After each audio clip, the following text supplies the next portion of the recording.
Alors bonjour à tous, j'espère que vous allez bien. On se retrouve pour un tuto et un quasiment des derniers tutos de préparation de nos plants de tomates.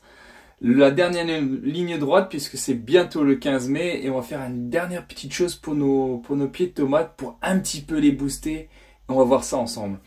Alors, donc voilà, ça c'est les tomates que vous avez déjà vues, que je vous ai déjà présentées plusieurs fois.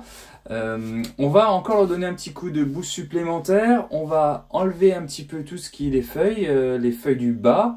Tout ça, ce sont des gourmands hein, ici. Et toute cette partie-là, en fait, on va les supprimer parce que j'ai envie que ma tomate, en fait, conserve un maximum de sève afin qu'il développe vraiment le côté du haut de la plante. Parce que sinon, elle va vraiment se ramifier vers la base. Bien sûr, elle va continuer à monter. Mais moi, je veux vraiment leur mettre un petit coup de boost. Hein. Il nous reste à peu près 10 à 15 jours, hein, une semaine, 2 semaines. Peut-être je les planterai un petit peu avant le 15 mai. Je vous en reparlerai parce que d'après ce que j'ai vu, les modèles numériques de météorologiques, il n'y aurait plus de gelée, mais là je veux être encore prudent là-dessus. Mais peut-être que je les planterai un petit peu avant les seins de glace. Donc, mais je vous en reparlerai vraiment un petit peu plus tard. Alors ce qu'on va faire, donc comme je vous ai dit, je veux favoriser vraiment la pousse de ma tomate. Je vais couper toutes les feuilles du bas.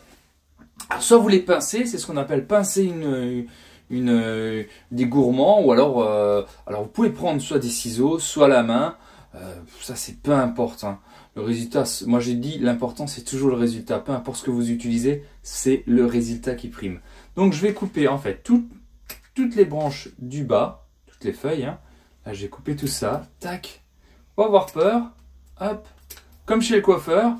Et voilà, on a un pied qui est bien propre. Hein. Donc ça c'est très important.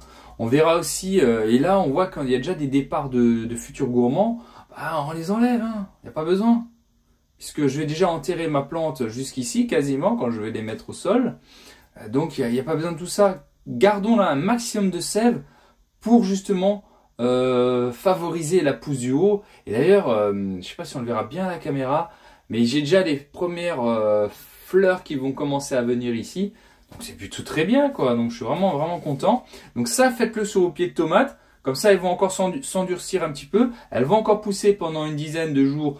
Bon, moi, je les ai sous serre ici. Hein, donc c'est vrai que c'est un climat qui est complètement différent.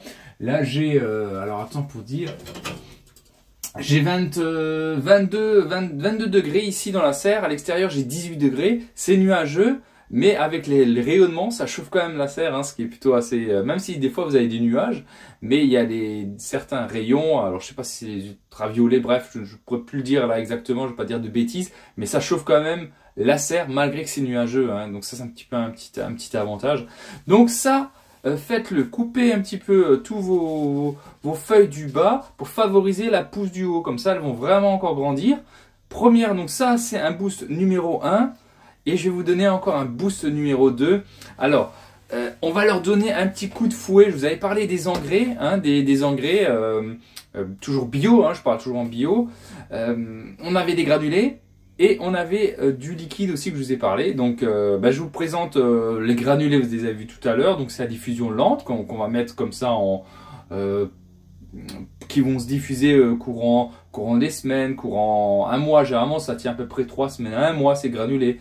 Mais par contre, j'en vais leur donner un petit coup de boost. Et les coups de boost, vous pouvez que les obtenir avec des engrais liquides. Pourquoi? Parce que l'engrais liquide va directement rentrer dans la plante. C'est comme si vous prenez un sucre et vous le mangez, ça va directement dans le sang. Et c'est pareil avec les engrais liquides. Hein. C'est quelque chose de très coup de fouet, très coup de boost. Mais par contre, ça leur donne vraiment de la peps à la plante. Donc ça, je vous conseille. Alors... je tiens à préciser, je ne suis absolument pas sponsorisé par cette marque, mais j'aime bien vous présenter aussi les marques parce que je pense que c'est aussi important. C'est comme les terreaux, je vois qu'il y a beaucoup de jardiniers sur YouTube qui ont eu des problèmes sur leurs semis et c'est vrai qu'un terreau, c'est pareil, un terreau de bonne qualité, il n'y a rien de mieux, vous pouvez faire ce que vous voulez, ne résignez pas sur un terreau de bonne qualité. Alors la bonne qualité, ça veut tout dire et rien dire, dans le sens qu'on ne sait pas quand on achète un sac de terreau aussi les bonnes qualités. Généralement, plus il sera cher, plus il sera de meilleure qualité.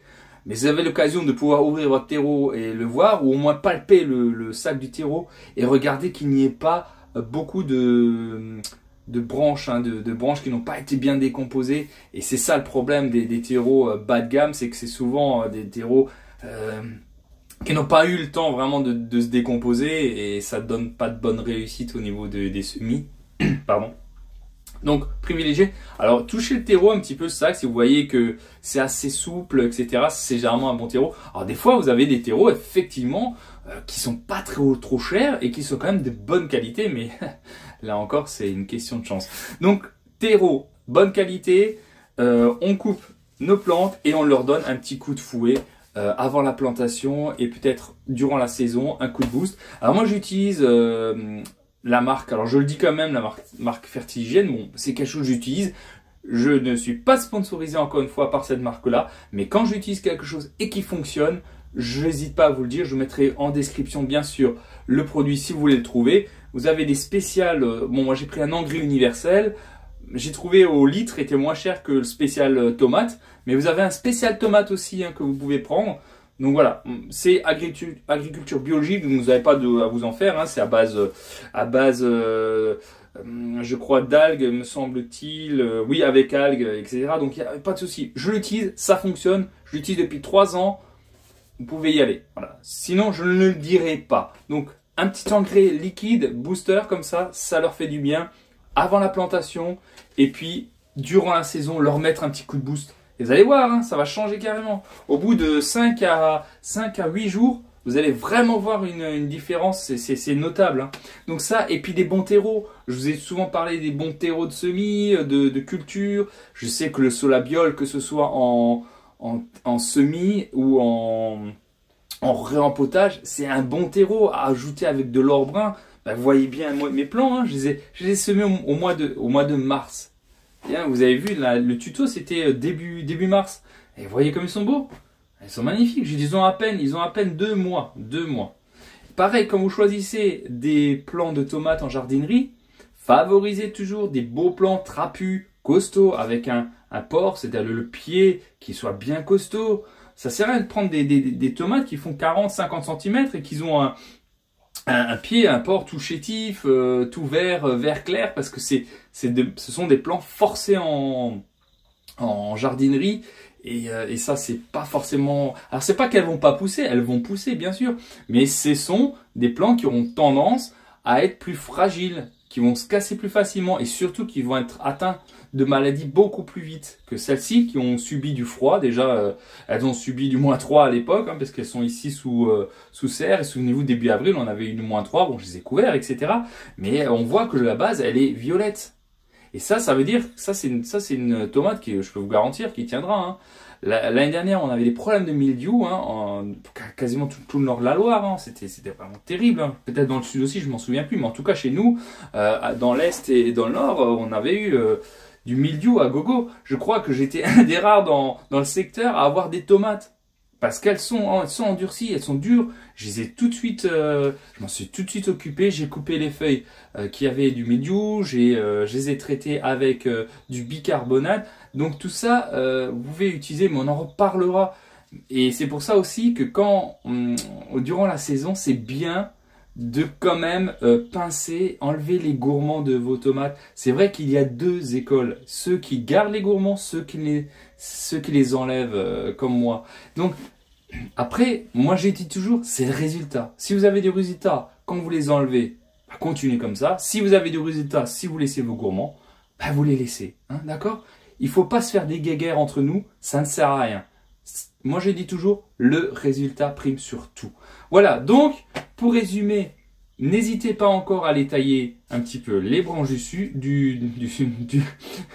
du bas, vous les enlevez, vous enlevez un petit peu les gourmands, vous laissez ça comme ça, on continue. Ensuite, un petit coup de booster, un petit engrais booster bio, hein, c'est que du bio, donc il n'y a pas de souci, c'est à base d'algues, etc. Donc il n'y a aucun problème.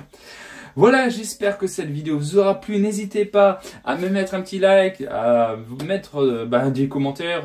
Je suis toujours bienveillant de regarder avec vous, d'essayer de répondre un maximum. de vous abonner à ma page, c'est très important. C'est important pour l'algorithme, parce qu'il y a des gens qui aimeraient voir ces vidéos, mais qui ne peuvent pas parce que tout simplement, elle n'est pas assez référencée. Donc abonnez-vous à ma page, c'est très important.